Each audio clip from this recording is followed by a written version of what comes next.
আমি আমার বক্তব্য দীর্ঘায়িত করবো না। আজকে বৃষ্টিতে অভিনয় করে যারা বিভিন্ন পশ্চিমবঙ্গের বিভিন্ন প্রান্ত থেকে এসেছো, প্রথমে তাদেরকে কুর্নিশ জানাই।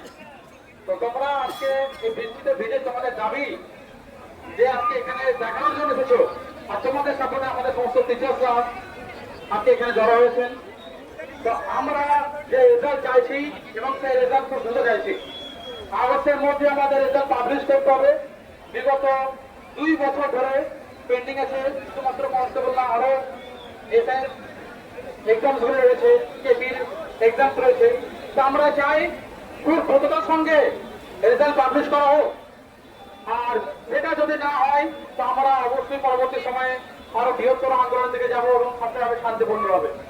আমরা আমাদের দাবি জানাবো রেজাল্ট পাবলিশ করার জন্য, কারণ তোমরা জানো যে বেকারত্বের যে জ্বালা সেটা কিভাবে তোমরা প্রতিদিন মুহূর্ত ফেস করছো।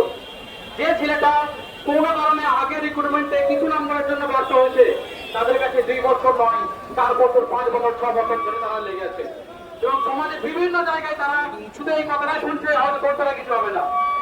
কিন্তু প্রত্যেকটা ছেলে কি সেই সুযোগটা পাচ্ছে? সেই রিক্রুটমেন্ট প্রতিবছর পাচ্ছে না। তো আজকে আমাদের এটাই দাবি, একটাই দাবি যে আমাদের আগস্টে রেজাল্ট পাবলিশ করতে হবে। কি তাই তো? রেজাল্ট চাই, আগস্ট মাসে রেজাল্ট চাই, রেজাল্ট চাই, রেজাল্ট চাই। তো আজকে সকলকে সত্যি জানাই যে তোমরা আজকে জড়ো হচ্ছে এই বৃষ্টির মাঝে। তোমাদের এই যে স্পিরিট সেটা ব্যর্থ যাবে না, সেটা আমরাও জানি। তো আগামী দিন আমরা অবশ্যই সুখবর দিতে পাবো। Thank you.